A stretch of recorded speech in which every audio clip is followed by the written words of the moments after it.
চলুন এবার আমরা দেখে নেব রাশিচক্রের দশম রাশি অর্থাৎ মকর রাশির টাইমটা কেমন যাবে।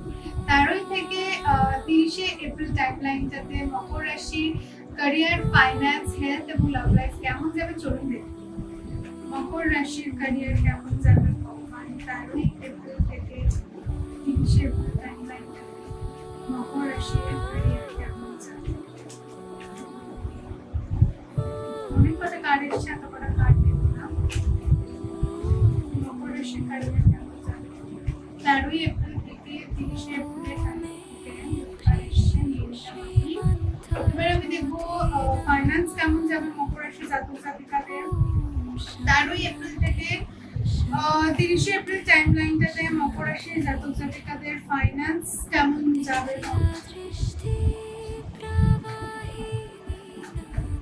13 এপ্রিল থেকে 30 এপ্রিল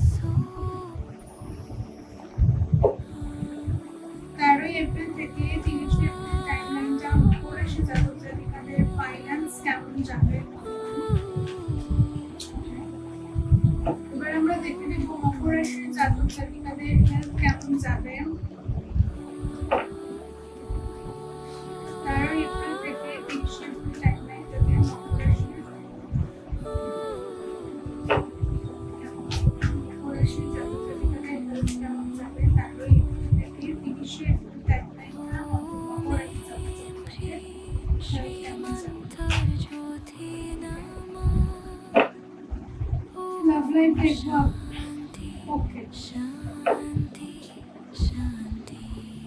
গাইডেন্স মকর রাশি জাতক ঠিক আছে। বটম অফ দ্য ডেকে এসেছে দ্য ফুল কার্ড। চলুন দেখে নি মকর রাশি জাতক ওকে দ্য ওয়ার্ল্ড কার্ডটা তখন এসে ওয়ার্ল্ড কার্ডটা নিয়ে নিচ্ছি কেন জানি এটা থেকে স্পেসিফিক মেসেজ আছে আপনাদের।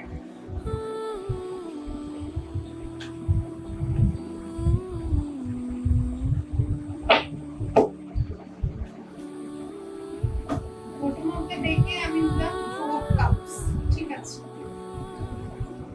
চলুন দেখি আমাদের ক্যারিয়ারটা কেমন যাবে।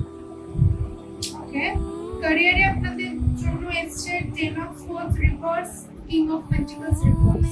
ওকে তো কোথাও গিয়ে কিন্তু আমার যেটা মনে হচ্ছে মকর রাশির জাতক জাতিকাদের জন্য ক্যারিয়ার নিয়ে কিন্তু বেশ আপনারা চিন্তিত, বা আমি বলবো যে একটা ভীষণ একটা রাফ ফেজ বা একটা বাজে ফেজ আপনার কাটিয়ে উঠবেন খুব তাড়াতাড়ি। বাট এই কাটানোর যে ট্রানজিশনটা, এই ট্রানজিশনটা আপনাদের জন্য একটু টাফ হবে। সেখানে গিয়ে আপনার মনে হতে পারে যে আপনি কোথাও একটু স্টাক রয়েছেন ফাইন্যান্সিয়ালি বা ইমোশনালি, বা দেখুন এখানে 10 অফ সোর্ডস রিভার্স এসেছে, বা ফ্যামিলিতে এমন কিছু গন্ডগোল হলো যেখানে গিয়ে কিন্তু আপনার মনে হতে পারে যে আমি তো আবার স্টাক হয়ে গেলাম বা আমি কিছু শুরু করতে পারলাম না। কিন্তু মনে রাখবেন যে এই টাইমটা আপনার খুব তাড়াতাড়ি শেষ হতে চলেছে। ক্যারিয়ারের দিক থেকে কিন্তু ভীষণ ব্যাক স্ট্যাবিং এর একটা আমি জায়গা দেখতে পাচ্ছি। সহজে কাউকে বিশ্বাস করবেন না, তার কারণ হচ্ছে ব্যাক স্ট্যাব হবে কিন্তু যে করবে সে আপনার সামনেও চলে আসবে, খুব ইজিলি আপনি তাকে ধরে ফেলতে পারবেন। এটাই হলো সবথেকে বড় ব্যাপার। তবে এই যে একটা ক্যারিয়ার ওয়াইজ একটা শিফটিং, এই শিফটিংটা খুব তাড়াতাড়ি আসতে চলেছে, নতুন অপরচুনিটি আসবে। তবে বারবার বলছি এই ট্রানজিশনটা খুব একটা ইজি হবে না। এই ট্রানজিশনটার মধ্যে কিন্তু অনেক পরিমাণে পেন, গিল্ট অনেক লুকিয়ে আছে, সেগুলো আপনাকে ভগবান প্রপারলি ফিল করাবে, দিয়ে এই ট্রানজিশনটা কিন্তু আপনার কাছে কিন্তু আসবে, বা আপনি এই ট্রানজিশনটাকে অ্যাকসেপ্ট করতে পারবেন ভালোভাবে। এই জিনিসটা আপনার জীবনে আসবে, ভালো জিনিসগুলো হবে আপনার সাথে। চলুন দেখে নিই আপনার ফাইন্যান্সের কি আসছে। 10 অফ ওয়ান্স এর ফাইন্যান্সিয়ালি আপনারা ভীষণ চিন্তিত, আপনারা শো করছেন না, বা দেখুন মকর রাশিরা সবসময় কিন্তু ফাইন্যান্স আর ক্যারিয়ার নিয়ে চিন্তিত থাকে, কারণ এদের রাশিটাই এটা। এরা মনে করে এরা যদি জীবনে ফাইন্যান্সিয়ালি স্টেবল না হয় তাদের জীবনে কোনো কিছুই অ্যাচিভ করতে পারলো না। কারণ যতই হোক মাটি তত্ত্বের রাশি আর্থ সাইন, এরা ফাইন্যান্সিয়ালি স্টেবল হওয়াটা প্রচন্ড এদের লাইফের ফার্স্ট প্রায়োরিটি।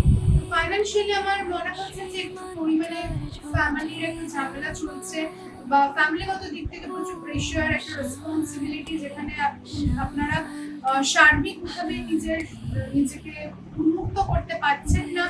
প্রচন্ড পরিমাণে ওয়ার্কলোড হয়তো বেড়ে গেছে, আর যতটা আপনার পাওয়ার কথা সেই জায়গা থেকে পাচ্ছেন না, সেখান থেকে কিন্তু একটা আনস্যাটিসফ্যাকশনের একটা ফিলিং একটা তৈরি হচ্ছে। পরিবারের প্রচন্ড পরিমাণে একটা চাপ, পারিবারিক দিক থেকে একটা সমস্যা আমি দেখতে পাচ্ছি। ওভারঅল ফাইন্যান্সিয়ালি প্রচন্ড প্রেশারে রয়েছেন আপনারা। আই হোপ এই জায়গাটাতে তাড়াতাড়ি আপনারা বেরিয়ে আসতে পারবেন। চলুন দেখে নিই আপনাদের হেলথ কেমন যাচ্ছে। দ্য লাভার্স কার্ডটা হেলথের জন্য আমি বলবো সো কারণ ওভারঅল ভালো যাবে, কিন্তু মাঝে মধ্যে একটু গন্ডগোল আসবে।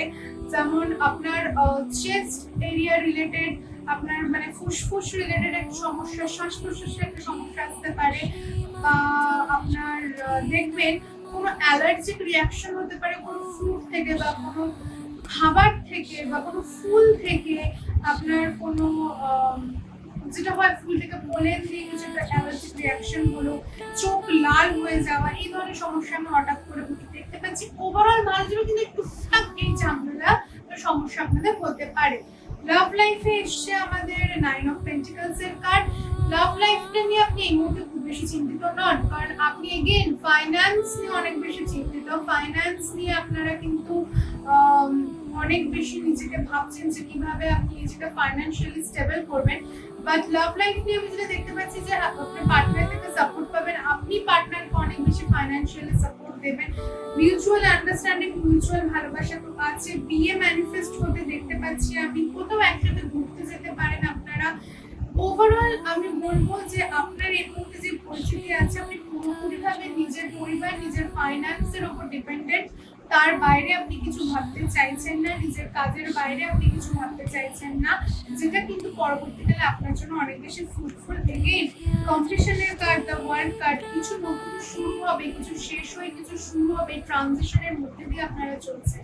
দেখি কি এসছে আমাদের গাইডেন্স, দ্য হাইরোফ্যান্ট। এগেইন দ্য হাইরোফ্যান্ট কিন্তু এখানে বিবাহ, একটা বন্ধন, একটা যোগসূত্র দেখায়। যত বেশি স্পিরিচুয়ালিটির সাথে, রিলিজিয়ানের সাথে নিজেকে যুক্ত রাখবেন, বিশেষ করে রিলিজিয়ান, যেই ধর্মের মানুষ আপনি সেই ধর্মটাকে মেনে চলুন, সেই ধর্মের স্পেসিফিক কিছু জিনিস মেনে চলুন, জীবনে কিন্তু হঠাৎ করে উন্নতি দেখতে পারবেন। আপনার ক্ষেত্রে আমি প্রপার গাইডেন্স বলবো, আপাতত 15 দিনের রেগুলার আপনি কিন্তু টানা হনুমান চালিসা পারলে জাপ করুন। 15 দিন করবেন জাপ, টানা করুন, আপনি কিন্তু অনেকটা প্রবলেম থেকে আপনার সলভ হয়ে যাবে।